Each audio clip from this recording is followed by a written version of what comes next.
Rasulillah wa ala alihi wa sahbihi wa man tabi'ahu wa mawalah. Subhanaka la ilma lana illa ma 'allamtana innaka antal alimul hakim. Rabbi shrah li sadri wa yassir li amri wahlul 'uqdatam min lisani yafqahu qawli. Civitas Akademika Universitas Bung Hatta.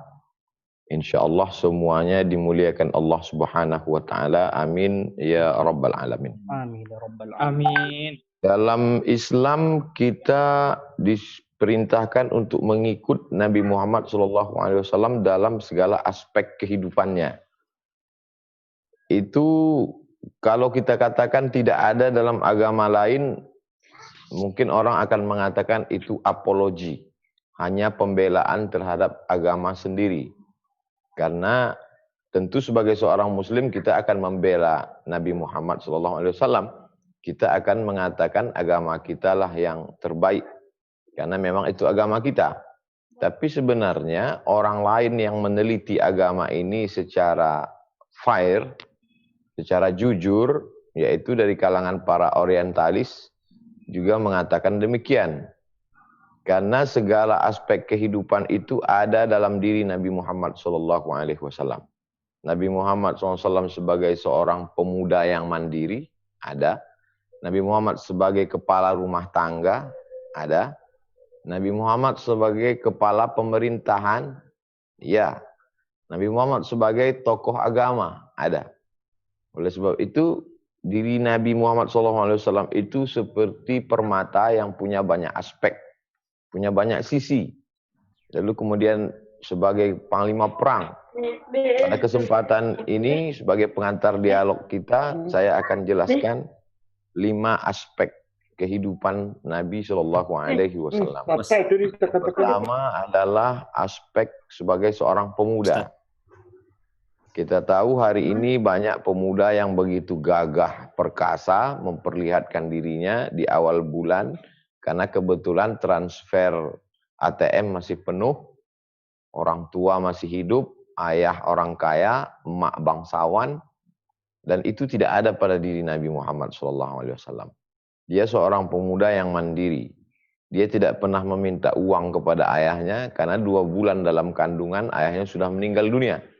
Dia tidak terlalu tergantung dengan ibunya karena 4 tahun umurnya ibunya sudah meninggal dunia. Dia tidak bisa bermanja-manja dengan kakeknya karena Abdul Muthalib sudah meninggal di saat dia perlu kasih sayang. Dia tidak juga bisa banyak meminta kepada pamannya Abu Thalib karena Abu Thalib ini susah secara ekonomi dan anaknya banyak. Oleh sebab itu Nabi SAW adalah sosok pemuda yang mandiri. Bagaimana mengikut Nabi SAW? Ya mandiri. Jadi mahasiswa-mahasiswa kalau mau mandiri, coba dulu pesankan ke orang tua bulan November dengan Desember ini jangan kirim uang dulu. Tapi jangan minta dirapel di Januari. Memang betul-betul mandiri. Rasakan dulu bagaimana rasanya jadi loper koran, jual koran, atau jual online, atau jadi ojek online, atau doorsmair cuci mobil, untuk merasakan berapa nilai harga uang itu. Karena kalau tidak begitu dia tidak akan merasakan nilainya. Uang itu 100.000, 1 juta itu nilainya tidak kita rasakan kalau kita tidak merasakan kesulitan mendapatkannya. Nabi SAW tahu nilai itu. Kenapa? Karena dia mengembala kambing. Untuk mendapatkan uang dia mengembalakan kambing-kambing orang-orang kaya di kota Makkah. Kemudian ada seorang perempuan kaya di Makkah punya barang-barang dagangan. Namanya Khadijah. Nabi membawa barang-barang itu, dibawalah dari kota Makkah, menyeberangi lautan pasir gurun yang panas kering kerontang ke negeri Syam. Li'ila fi Quraisy, perjalanan orang Quraisy, ila fihim rihlata syita'i wa shaib, perjalanan musim panas dan musim dingin dan musim panas. Perjalanan musim dingin itu 6 bulan menuju Yaman, 1.500 km. Perjalanan musim dingin, musim panas itu juga 6 bulan ke negeri Syam. Suriah, Lebanon, Palestina, Yordania. Lebih kurang 1.500 km. Jadi perjalanan dia musim dingin, musim panas itu 3.000 km Maka dia menjadi sosok pemuda yang amat sangat mandiri, independen, tidak pernah terutang budi kepada siapapun. Ini sosok pemuda. Jadi kalau ada hari ini anak muda yang begitu gagah perkasa dengan jasnya, dengan embel-embelnya, tapi masih lagi belum sosok generasi Muhammad Shallallahu Alaihi Wasallam. Karena mengikut Nabi itu banyak orang, marilah ikut Nabi, yang dia dalam pikirannya mengikut Nabi itu dalam aspek sholat sunatnya, sampai bengkak kaki di waktu malam. Marilah ikut Nabi sorbannya, marilah ikut Nabi jenggotnya, marilah ikut Nabi jubahnya. Betul, itu tidak salah, itu fisik. Tapi mengikut Nabi independen sebagai anak muda, nah ini jadi. Nah, lebih parah lagi sekarang orang ikut Nabi poligaminya, itu saja yang tahu dia. Tak ada dia tahu lain dari Nabi itu selain itu. Padahal itu 0, sekian persen dari kehidupan Nabi. Tapi yang paling penting adalah bagaimana masa muda. Masa muda itu masa yang bergelora, darah sedang panas-panasnya, hawa nafsu. Masa yang sulit mengendalikan diri. Tapi Nabi SAW berhasil melewati masa muda itu. Sehingga di masa muda itu dia bergelar Al-Amin. Al-Amin artinya orang yang paling jujur dan amanah. Ini poin yang pertama. Poin yang kedua adalah Nabi SAW sebagai seorang businessman. Kalau tadi melewati masa muda, umum. Sekarang mengerucut lebih kecil lagi, Nabi sebagai seorang entrepreneur. Sebagai seorang usahawan. Dia menikahi Khadijah. Kalau mau tahu sesukses apa dia menikahi Khadijah itu maharnya 20 ekor onta dengan beberapa uqiyah emas. Di total dalam buku ensiklopedia ekonomi Islam, maharnya 1 miliar. Mudah-mudahan ini tidak didengar oleh calon-calon mertua mahasiswa Bung Hatta. Karena ini merusak harga mahar. Tapi saya mau cerita bahwa itulah dia, anak muda umur 25 tahun yang sangat sukses di bidang usaha. Sekarang salah satu penyebab keruntuhan ekonomi, resesi, memang betul COVID. Tapi salah satunya adalah karena ekonomi itu dikuasai hanya segelintir orang. Bisa dihitung dengan jari. Indonesia ini ekonominya dikuasai orang bisa dihitung dengan jari. Sehingga kalau jari-jari ini rontok, tumbang, maka ekonomi hancur. Maka dalam Islam diajarkan bagaimana ekonomi itu tidak dimiliki sekelompok orang. Bukan kapitalis, bukan pula sosialis. Tapi ekonomi dimiliki oleh setiap person. Ini yang dikembangkan melalui UMKM. Unit kecil mandiri. Usaha yang digeluti oleh, alhamdulillah kita bangga melihat anak-anak muda mulai berani membuka warung kopi. Bahasanya orang dulunya warung kopi, lapau. Sekarang apa? Kafe. Ya terserahlah, mungkin dia bangga dengan menggunakan istilah Inggris itu. Intinya kan orang datang minum kopi, duduk-duduk ngobrol. Gimana supaya orang bisa datang minum kopi nyantai? Apa yang dijual dari itu? Kalau sekedar kopi, orang di rumah pun bisa. Yang dijual bukan kopinya, suasananya. Ayo kita duduk di warung kopi anak muda di sana. Ada apa di sana? Ada kopi. Ya, kalau cuma kopi di rumah kita pun ada. Di sana ada videonya besar. Oh, ini nggak ada di rumah kita. Di rumah kita cuma ada TV kecil. Di sana TV-nya besar. Kita bisa nonton bola. Kalau cuma nonton bola, lapangan kita lebih besar. Di sana ada TV-nya besar. Dan di sana ada ceramah Ustaz Abdul Somad 24 jam. Namanya Cafe Syariah. Jadi ada sesuatu yang dijual. Ada sesuatu yang dicari orang yang tidak dimiliki di tempat lain. Sama seperti nasi goreng. Ada nasi goreng kambing, ada nasi goreng kecap, ada nasi goreng cumi, ada nasi goreng. Nasi goreng apa yang Anda jual sehingga tidak dimiliki orang lain. Oleh sebab itu Nabi Shallallahu Alaihi Wasallam punya keterampilan darah bisnis itu. Dan sebagai seorang Minangkabau itu tidak diragukan lagi. Karena dimanapun kita pergi dari mulai Aceh sampai Papua, Jauh saya terbang sampai ke Sorong, begitu sampai di airport Sorong, datang orang melambai tangan. Ustaz, ambo orang Payakumbuh. Mengapa mereka datang jauh-jauh? Bisnis, rumah makan. Oleh sebab ini darah ini ada mengalir dalam diri setiap pemuda, merantau jauh seperti yang dilakukan oleh Nabi Muhammad SAW. Poin yang ketiga, Nabi sebagai seorang pemimpin rumah tangga. Akan sulit bagi suatu agama untuk menjelaskan rumah tangga kalau nabinya tidak menikah. Gimana agama mau menceritakan tentang menjadi suami? Orang nabinya nggak pernah jadi suami. Nabinya tidak pernah punya istri, nabinya tidak punya anak. Gimana mau menceritakan itu? Nabi SAW punya istri. Dia punya anak, dia punya cucu. Bahkan bagaimana dia bersikap sebagai seorang kakek, datuk, menggendong cucu-cucunya, kasih sayangnya, itu ada. Bagaimana dia mendoakan cucunya, dia peluk Hasan Hussein, dia doakan wa'idzukum bi kalimatillahi tammati min kulli syaitani wa hammati wa min kulli ainil lammah. Dia puji cucunya, innal Hasan wal Hussein sayyida syababi ahlil jannah. Itu semua begitu jelas dan lembutnya. Bagaimana dia memanggil Aisyah ya Humaira. Bagaimana dia mengatakan khudhu nisfadinakum min Humaira. Bagaimana dia mengatakan khairukum li ahli. Orang yang paling baik di antara kamu adalah orang yang paling baik kepada keluarganya. Nah, itu semua. Jadi dia sebagai seorang anak muda yang independen. Dia sebagai seorang entrepreneur, businessman, pemuda. Dia juga sebagai seorang kepala rumah tangga. Hari ini banyak anak-anak muda berhasil di kota besar, masih muda, punya mobil mewah, mahal, punya apartemen, liburannya ke Eropa, tapi tidak mau menikah. Kenapa? Homo, LGBT. Ini penyakit. Ini penyakit. Salah satu penyakit umat ini, penyakit umat Nabi Lut.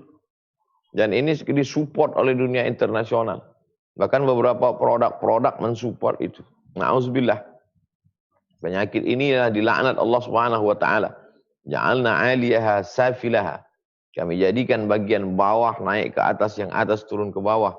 Wa amtarna 'alaihim bihijaratin min sijilin mandud.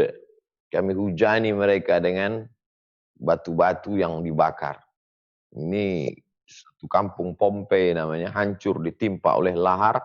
Dan ketika ditemukan jasad-jasad itu, na'udzubillah, jasad-jasad sedang melakukan perbuatan dosa. Nah, ini tantangan dunia global. Keempat, Nabi sebagai panglima perang. Ketika dia membawa pasukan dari kota Makkah menuju Badar, saat itu dia berumur, kalau Nabi menerima wahyu umur 40, berdakwah selama di Madinah, di Makkah 13 tahun. Perang Badar terjadi pada tahun kedua Hijrah. Berapakah umur Nabi saat menjadi panglima perang? Nah, ini bisa jadi ujian akhir semester. Saat menerima wahyu umurnya 40. Berdakwah di kota Makkah 13 tahun. Terjadi perang Badar pada tahun kedua Hijrah. Tanggal 17 Ramadan, hari Jumat. Berapakah umur Nabi saat menjadi panglima perang? Waktu itu umurnya 55 tahun. 40 tambah 13 tambah 2. 55 tahun. Hari ini orang umur 55 tahun sedang membawa map, mengurus pensiun. Dengan membawa prestasi diabetes mellitus, asam urat, jantung koroner, dan lainnya. Nabi umur 55 tahun, puncak kesehatan fisik, naik kuda dari Makkah, dari Madinah ke Badar, sejauh 150 km. Kalau mau tahu rasanya bagaimana naik kuda 150 km, pergilah ke Bukit Tinggi, lepas sadonya itu, naiklah ke atas kuda itu. Mau tahu caranya bagaimana, rasanya bagaimana, caranya dihempaskan kuda, bagaimana sakitnya digoncang kuda. Umur 55 tahun masyarakat kita naik kuda, berlepasan semua engsel-engsel tulang-tulang gigi-giginya. Nabi SAW umur 55 tahun menjadi panglima perang, naik kuda. Dan ketika membebaskan kota Makkah tahun ke-6. Waktu itu umurnya Membebaskan kota Makkah tahun ke-8 Fatu Makkah. Waktu itu umur beliau 61 tahun. Maka beliau dengan gagah perkasa membawa 10.000 pasukan. Pasukan Nabi yang dibawa dari kota Madinah ke kota Makkah untuk membebaskan kota Makkah dari orang kafir musyrik sebanyak 10.000 pasukan. Perjalanan itu 8 hari 8 malam dan dia sehat walafiat. Memimpin perang. Tapi uniknya Nabi tidak pernah membunuh orang walaupun sekali. Nabi Muhammad SAW tidak pernah membunuh orang, memancung kepala orang, memanah orang, menembak orang walaupun sekali. Giginya pernah patah, pelipisnya pernah berdarah, pernah kena tusukan pedang, tombak dan panah, kakinya pernah berdarah-darah, tapi dia tidak pernah menyakiti orang. Ketika sahabat meminta, berdoalah ya Rasulullah, supaya ini musuh ini mati hancur rata dengan tanah. Kata Nabi, lam ub'ats la'anan, aku tidak diutus menjadi pelaknat. Wa ma arsalnaka illa rahmatan lil alamin. Kami mengutus Muhammad SAW sebagai rahmat untuk semesta alam. Nabi sebagai pemuda yang independen, Nabi sebagai seorang businessman entrepreneur, Nabi sebagai kepala rumah tangga, Nabi sebagai panglima perang. Yang terakhir, Nabi sebagai kepala negara. Nabi Muhammad tidak menyebut dirinya raja, dia tidak menyebut dirinya sultan, dia tidak menyebut dirinya king. Tapi 5 syarat negara itu ada pada diri Nabi. Ada wilayah teritorial, Makkah dan Madinah. Ada penduduk masyarakat rakyatnya, penduduk Makkah dan penduduk Madinah. Ada hukumnya yang dipakai, Al-Quran dan Sunnah. Ada pemimpinnya, dialah dia Muhammad SAW. Lalu kemudian ada hubungan bilateral dengan negara lain. Dia mengirim surat ke raja-raja Arab, Raja Jazirah. Dia mengirim surat ke Raja Persia, Kisra. Dia mengirim surat kepada Raja Romawi, Heraklius. Dia mengirim surat kepada Raja Mesir. Bahkan Raja Mesir membalas surat itu dengan hadiah-hadiah. Dibalas asal banha madu. Dibalas dengan seekor keledai. Dibalas dengan 2 orang hamba sahaya. Jadi Nabi sudah menjalin hubungan bilateral, bahkan multilateral. Persis seperti hubungan raja-raja, sultan-sultan, presiden-presiden hari ini. Itulah mengapa orang barat itu menempatkan Nabi Muhammad SAW di antara pemimpin dunia, dia nomor 1. Ada Abraham Lincoln, ada Jesus, ada The Moses, ada Siddhartha Gautama, ada raja-raja, tapi yang dibuat nomor 1 adalah Nabi Muhammad SAW. 100 ranking influential person in history. 100 ranking tokoh paling berpengaruh di dunia, ditulis oleh Michael H. Hart, dan yang ditempatkan sebagai nomor 1 itu adalah Muhammad SAW. Karena ada orang berhasil sebagai tokoh agama, tapi dia bukan tokoh pemerintah. Ada yang berhasil dalam kepala negara, tapi dia bukan kepala rumah tangga. Sedangkan Nabi, dia sebagai pemuda yang independen, dia sebagai entrepreneur, ekonom sejati, businessman, dia sebagai kepala rumah tangga, dia sebagai panglima perang, dan dia sebagai kepala negara. Jadi anak-anak muda yang sedang hari ini menjalani masa yang berbunga-bunga, masa yang indah, tentukanlah pilihan, ikutlah Nabi SAW. Dalam masalah ibadah tidak diragukan lagi. Kita tidak cerita bagaimana tahajudnya, bagaimana sholat duhanya, bagaimana zikirnya, bagaimana hafalan Qur'annya, tapi saya bercerita bagaimana 5 aspek tadi yang penting. Saya kira sebagai pengantar dialog kita pagi ini, demikian. Saya kembalikan ke moderator. Terima kasih. Wassalamualaikum warahmatullahi wabarakatuh. Waalaikumsalam warahmatullahi wabarakatuh. Waalaikumsalam warahmatullahi wabarakatuh. Ya, syukran Ustaz. Alhamdulillah. Terima kasih Ustaz materinya. Dan ini ada beberapa pertanyaan yang Ustaz insyaallah telah kami himpun sebelum acara pagi ini. Pertanyaan pertama Ustaz, karena mengenai pemuda, apa yang pertanyaan dari Nurul Jannah, Prodi Pemanfaatan Sumber Daya Perikanan, Fakultas Perikanan dan Ilmu Kelautan, Angkatan 2020. Pertanyaannya, apa yang harus dilakukan pemuda untuk menyikapi pengangguran dan kemiskinan yang ada di Indonesia? Kemudian, Ustadz, Ana bacain seluruh pertanyaan atau satu-satu, Ustadz? Satu-satu dulu. Oke, siap. Itu Ustadz, yang pertama, Ustadz. Jangan beternak ikan di atas kertas. Banyak sekarang belajar di Fakultas Perikanan, sangat ahli dengan ikan, sejarah ikan, ikan menurut etimologi, ikan menurut terminologi, sejarah bagaimana ikan, pemanfaatan ikan, dikuasainya semua itu. Tapi ikannya di atas kertas. Tidak pernah memegang ikan. Tidak pernah melihat ikan. Tidak punya kolam ikan. Belajar di Fakultas Dakwah, Manajemen Dakwah, mengerti apa itu dakwah menurut bahasa, dakwah menurut istilah, bagaimana manajemen dakwah, tapi tidak pernah berdakwah. Hanya teori saja. Oleh sebab itu maka, kalau mau Indonesia ini bangkit, semua ilmu ini mesti bil mumarasah. Mesti ada praktis. Mesti dipraktekkan.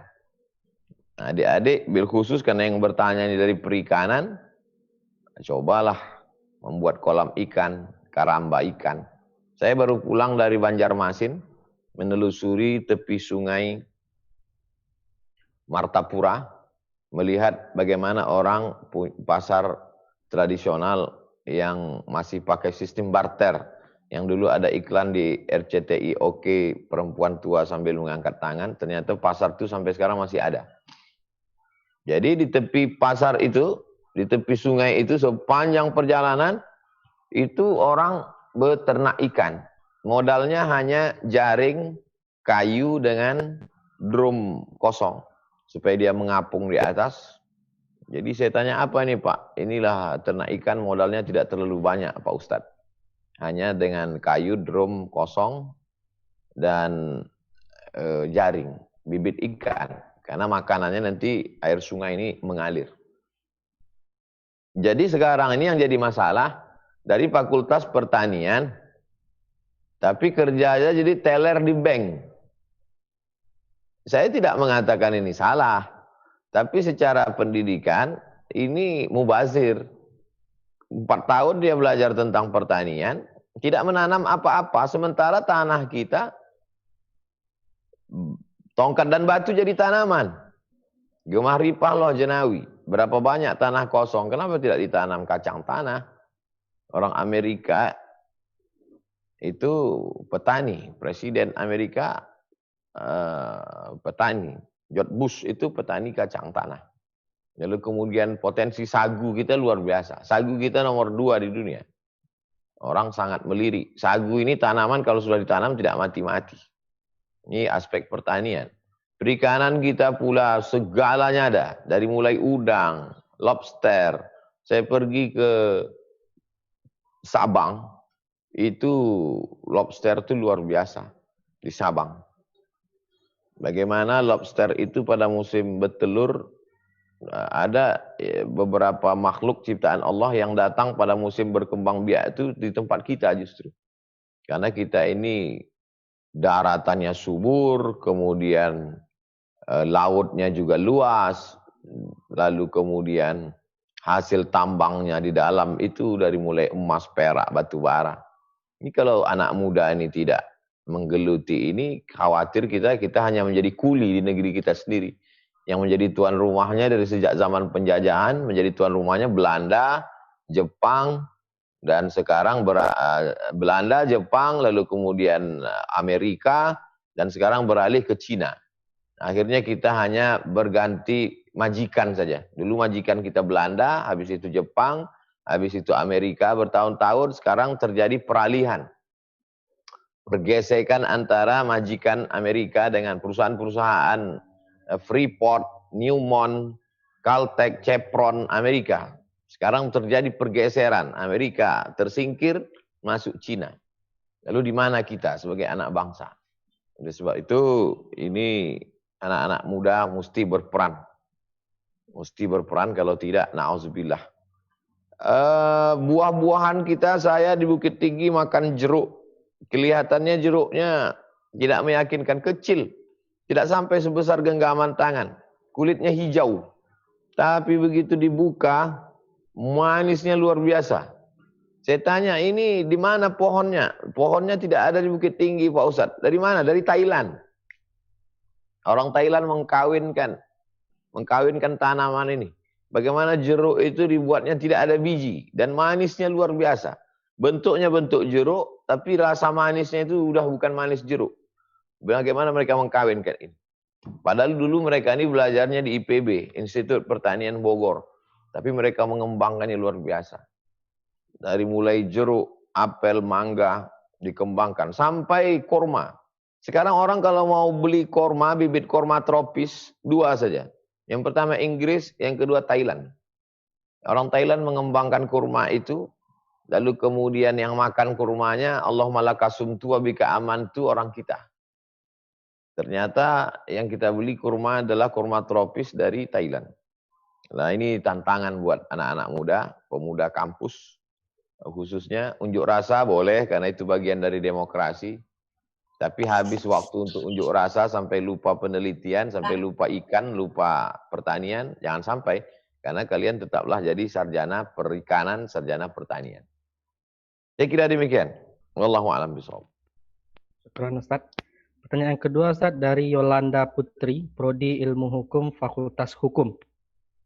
Apa yang harus kami lakukan agar bisa menjadi harapan bangsa dan negara yang saat sekarang Ustaz terlalu banyak harapan yang diamanatkan ke pemuda, mulai dari harapan orang tua ini itu, harapan keluarga ini itu, terus harapan mungkin agama seperti ini, harapan negara seperti ini. Bagaimana pemuda memposisikan bahwa prinsip apa yang digunakan dengan memperjuangkan harapan itu mengakomodir seluruh harapan yang ada, menjadi pemuda harapan, begitu Ustaz? Orang tua berharap, dosen dari kampus Bung Hatta berharap, kemudian lingkungan juga berharap. Kata orang tua, kami mengharapkan kamu. Kata dosen-dosen, kami mengharapkan kamu. Lingkungan juga mengatakan kami mengharapkan kamu sukses. Ustadz Abdul Somad pagi ini menambah harapan itu. Saya harap kalian juga sukses. Akhirnya anak muda ini berpikir terlalu banyak beban. Akhirnya dia minum racun tikus. Kalau gitu mati aja lah. Kami tidak bisa menanggung harapan yang begitu banyak. Hidup ini jangan terlalu dipikirkan. Pikirkan sekali, habis itu mulai. Banyak orang usaha terlalu banyak bertanya kapan memulai. Dia tidak pernah memulai. Hidup ini sama seperti orang belajar berenang. Hidup ini sama seperti orang belajar main bola. Pikirkan sekali, habis itu lakukan, action. Nah, ada beberapa langkah. Yang pertama, perbaiki diri dulu. Perbaiki diri, akhlak, etika, attitude, moral. Bagaimana bersikap kepada orang tua, kepada lingkungan, komunikasinya baik. Karena kalau sudah moralnya tidak baik, untuk yang lain. On time, tepat waktu. Termasuk tepat waktu dalam sukses di kampus. Kalau memang 4 tahun, 8 semester, 7 semester materi selesai, semester ke-8 menulis skripsi, kemudian jelas langkah-langkah ke depan. Nah, ini bagian dari akhlak. Kemudian kita sebagai seorang muslim tentu ada ibadah di sana. Mendekatkan diri kepada Allah. Salat subuh. Jangan lagi mahasiswa salat subuh jam 8, nyambung dengan duha sekalian. Ke masjid. Remaja masjid, hidupkan masjid. Menjadi remaja masjid itu sekali dayung 2-3 pulau terlampaui. Dengan menjadi remaja masjid, dia punya komunikasi yang baik. Dia bisa bagaimana komunikasi dengan orang tua. Karena di masjid itu banyak orang-orang tua. Dia juga bisa berkomunikasi dengan anak-anak. Karena di masjid itu ada anak-anak. Sekarang banyak orang pintar, tapi komunikasinya tidak baik. Tindak tanduknya orang tersinggung. Kata-katanya kasar. Karena tidak diperhalus dari sejak muda. Oleh sebab itu, maka bagaimana suksesnya itu tidak hanya sukses IP 4, cepat selesai. tapi tidak bisa mengembangkan diri di tengah orang banyak. Lalu kemudian pandai-pandai mencari peluang. Tapi ini semua kembali kepada kekuatan iman kepada Allah, bahwa rezeki itu datang dari Allah. Kita hanya disuruh memasang pancingnya, menyiapkan umpannya, kita beli, kita cari bambu, rotan, kayu, kita pasang tali pancing, kita kasih umpan, kita letakkan di kolam. Kita letakkan di tepi sungai, itu urusan kita. Ikan apa yang akan datang, itu bukan urusan kita. Bisa datang ikan lele, bisa datang ikan mujair, bisa juga datang ikan hiu, bisa juga datang ikan paus kalau di laut. Itu urusan Allah Subhanahu wa Ta'ala. Jadi anak muda paling tidak ada 5 poin. Kuatkan akidah bahwa kita bertuhan Allah, jangan lagi syirik. Yang kedua, kuatkan ibadah, sholat, puasa sunat, berzikir, bersolawat. Yang ketiga, akhlaknya mesti baik. Yang keempat, bangun kemandirian dari sejak dini. Walaupun orang tua kaya, jangan terlalu bersandar pada orang tua. Sampai masanya orang tua ini akan mati, hartanya bisa hilang. Kalau terlalu berharap, nanti tidak bisa belajar hidup. Dan yang kelima adalah komunikasinya baik. Komunikasi ini amat sangat penting. Berapa banyak orang-orang pintar tidak dihormati karena komunikasinya jelek. Dan kita tidak pernah belajar ilmu komunikasi. Fakultas Pertanian, Fakultas Perikanan tidak pernah diajarkan ilmu komunikasi 2 SKS. Komunikasi itu dibiarkan mengalir begitu saja. Nah, saya kira 5 poin ini penting untuk pemuda. Jangan karena harapan-harapan lalu menjadi stres karena terlalu banyak harapan orang. Tidak. Pikirkan sekali, habis itu jalani. Demikian, Yolanda Putri. Ustaz. Pertanyaan selanjutnya Ustaz, dari Sersi Hidayah Septia Windri, Prodi Teknik Sipil, Fakultas Teknik Sipil dan Perencanaan. Ustadz, hingga saat ini banyak beredar mushaf yang memiliki terjemahan arti per kata atau per kalimat. Apa yang dapat kami lakukan sebagai generasi muda untuk meminimalisir salah arti dan makna di dalam terjemahan Al-Quran yang berbeda yang beredar saat ini? Yang pertama, jangan beli Quran kalau tidak ada surat keterangan dari Lajnah Tashih Kementerian Agama. Semua Quran yang dicetak di Indonesia itu sudah diteliti dan diperiksa. Ada satu unsur di Kementerian Agama itu namanya Lajnah Tashih. Biasanya di halaman depan atau di halaman belakang. Quran ini sudah ditashih. Kalau tidak ada itu maka jangan beli. Karena kita tidak tahu siapa yang menerjemah, siapa yang, sama seperti makanan yang belum ada label halalnya. Al-Qurannya benar, tapi terjemahannya disusupi oleh orang-orang yang tidak bertanggung jawab.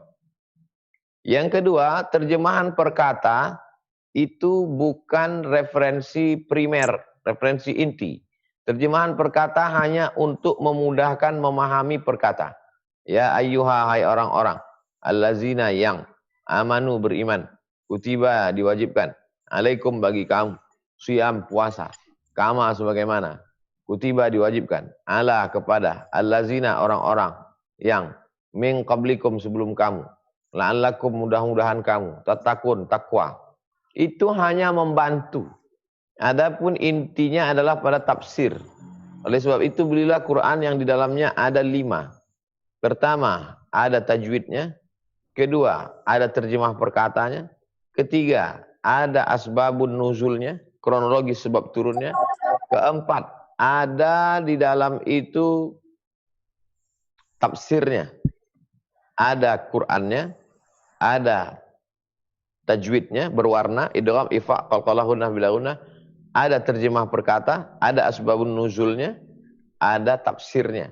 Supaya pemahaman kita lengkap. Terjemahan itu seperti puzzle. Puzzle gambar gajah, terjemahan itu lebih kurang kakinya atau belalainya. Dia tidak utuh. Yang utuh itu adalah tafsirnya. Nah ini kalau tidak tahu maka ditulis, tanyakan kepada ustadz saat pengajian di masjid atau di kampus. Fas'alu ahla dzikri in kuntum la ta'lamun, tanya kalau tidak tahu. Jangan baca sendiri, baca terjemah perkata, pahami sendiri, nyasar sendiri, sesat sendiri. Nauzubillah. Demikian. Syukur Ustaz. Pertanyaan terakhir Ustaz. Dari Retno Wahyu Lestari dari Prodi Pendidikan Guru Sekolah Dasar Fakultas Keguruan dan Ilmu Pendidikan.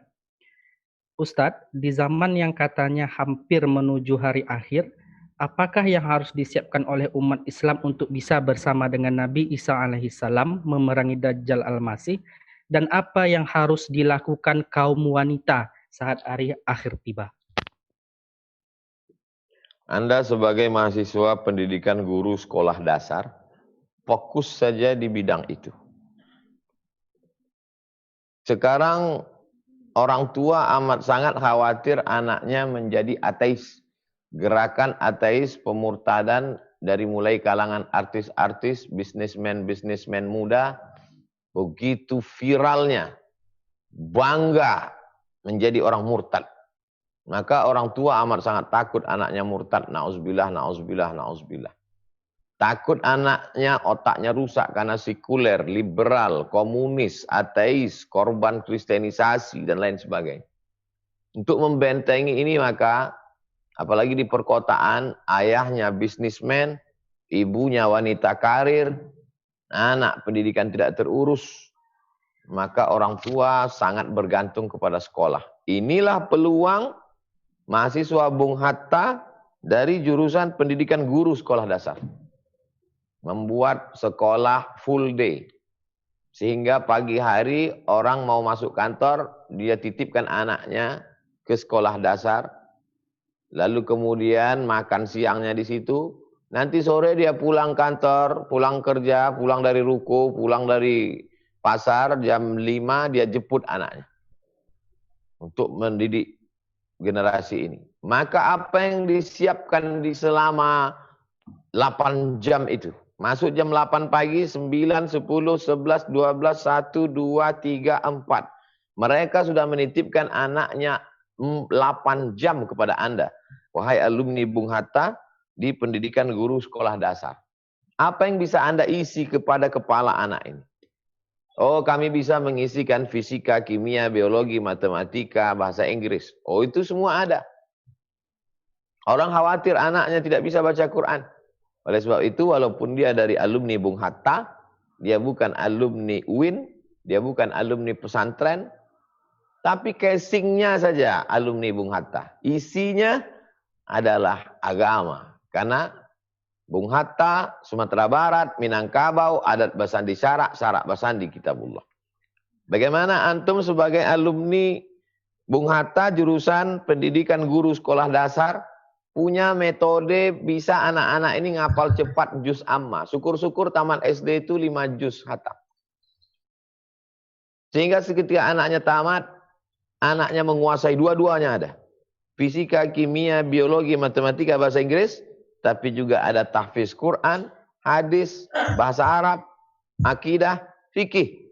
Tahu dia bagaimana wudhu, bagaimana sholat jamak qasar, fikihnya mantap. Hebat dia bahasa Arab, ngerti dia bagaimana terjemah Quran per kata. Paling tidak, yang dia baca waktu sholat dia paham. Bisa dia menguasai sejarah Islam, paling tidak tahu dia dulu ada namanya Bani Umayyah, Bani Abbasiyah, Turki Utsmani, dan lain sebagainya. Kemudian dia hafal hadis-hadis pendek. La yashrabanna ahadukum qa'iman, jangan minum berdiri.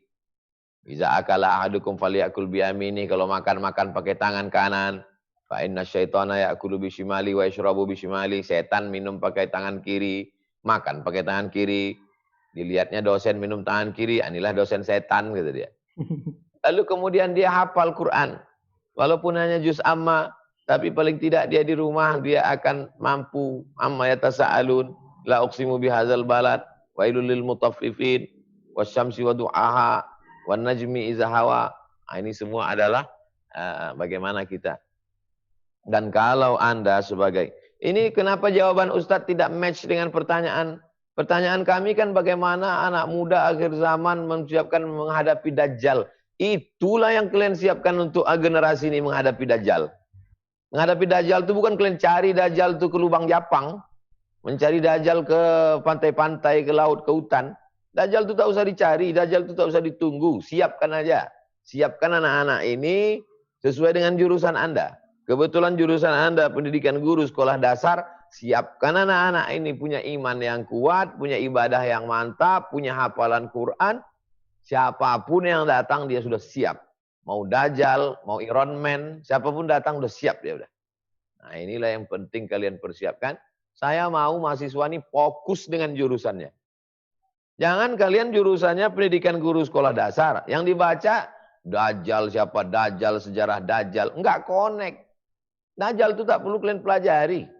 Kalian dengar aja ceramah Ustadz Zulkifli M. Ali tentang Dajjal. Selesai. 1 hari ini selesai. Beli paket 4 giga, cari Dajjal dari pagi sampai sore. Selesai. Yang kalian perlu fokus itu pendidikan guru sekolah dasar. Sehingga ketika kalian tamat, kalian bisa buka sekolah. Kalian bisa buka sekolah dasar plus. Sehingga anak-anak ini siap menghadapi Dajjal. Pembukaan grand opening sekolah dasar siap menghadapi Dajjal. Hadiri tabligh akbar yang akan hadir bersama Ustadz Abdul Somad. Kepada alumni-alumni Bung Hatta disediakan tempat kursi datang. Tiket pesan ke nomor berikut ini. Nah, itulah yang nanti yang membanggakan kita. Jadi yang dari perikanan, mulailah. Hadiri panen basamo, tambak ikan bersama Ustadz Abdul Somad. Saya tunggu undangannya dari Universitas Bung Hatta, tidak lagi webinar, tidak lagi ceramah, tidak lagi tabligh akbar, tapi actionnya. Meresmikan SD Islam, panen, basamo, perikanan, teknik sipilnya yang belum nampak saya lagi apa programnya. Tapi insya Allah semua punya program rencana. Amin. Demikian. Amin. Syukran, jazakallah Ustaz. Syukran. Masya Allah. Ustaz, untuk penutup mohon doakan kami Ustaz, para pemuda dan para orang tua yang mempunyai semangat seperti pemuda, dan semoga kami menjadi anak yang soleh dan solehah bagi orang tua kami. Mohon Ustaz doakan kami Ustaz. Al-Hadhiniyah Al-Fatihah. A'udzubillahi minasyaitonirrajim. Bismillahirrahmanirrahim. Alhamdulillah rabbil alamin arrahmanir rahim maliki yaumiddin. Iyyaka na'budu wa iyyaka nasta'in. Ihdinas siratal mustaqim. Siratal ladzina an'amta 'alaihim ghairil maghdubi 'alaihim waladdallin. Amin. Allahumma shalli ala sayyidina Muhammad wa ala ali sayyidina Muhammad. Amin. Allahumma aslih syababal muslimin, perbaikilah akhlak-akhlak pemuda kaum muslimin, bil khusus mahasiswa-mahasiswi Universitas Bung Hatta ya Allah. Qawi imanahum, kuatkan iman mereka. Amin. Supaya imannya hanya kepada Allah Subhanahu wa taala. Amin. Waslahi ajsadahum, sehatkan badannya. Amin. Jauhkan dari narkoba, jauhkan dari virus HIV AIDS, jauhkan dari Covid, jauhkan dari LGBT, jauhkan dari pacaran, jauhkan dari seks bebas. Amin Allah. Waj'alhum minas salihin, jadikan mereka anak-anak yang saleh. Wahfazhum min kulli su' wa syarr, jauhkan dari perbuatan yang keji dan tercela. Allahumma dafa'an al-ghala wal waba wal fahsya wal riba wal zina wal munkar. Jauhkan dari malapetaka, bencana, musibah, perbuatan keji dan munkar. Allahumma alif baina qulubihim, satukan hati mereka supaya mereka dengan berbagai macam disiplin ilmunya, dari teknik sipil, dari perikanan, dari pendidikan guru sekolah dasar, bisa dengan ilmu mereka menolong agama. Waj'alhum minal mujahidina fi sabilik, jadikan alumni-alumni Bung Hatta orang-orang yang menolong agama Allah dengan harta, nyawa dan ilmu mereka. Amin. Allahumma ja'al hadzal balada baladan amina, jadikan bumi Minangkabau negeri yang aman damai. Bumi baldatun thayyibatun wa rabbun ghafur. Allahumma rzuqna imaman adila. Berikan bumi Minangkabau pemimpin-pemimpin yang adil dan amanah. Allahumma khtim lana bi husnil khatimah wa la takhtim alaina bi su'il khatimah. Rabbana atina fid dunya hasanah wa fil akhirati hasanah wa qina adzabannar. Sallallahu ala sayyidina Muhammad wa ala alihi washabbihi wasallam. Walhamdulillah rabbil alamin. Terima kasih segala perhatian. Sukses selalu buat Universitas Bung Hatta. Amin ya Allah. Dari mulai rektor, wakil rektor, ketua jurusan, dekan, civitas akademika, semua mahasiswa-mahasiswi. Terima kasih tidak terhingga. Mohon maaf. Wassalamualaikum warahmatullahi wabarakatuh. Waalaikumsalam warahmatullahi wabarakatuh. Kan Afan Ustaz minta izin untuk foto bersama Ustaz. Oke, baik. Kepada anak saya kembalikan kepada MC Pak Budi. Silakan Pak Budi. Saya kembalikan kepada MC Pak Budi. Oke, Terima kasih. foto Kita akan foto bersama ya. Jadi kita akan hitung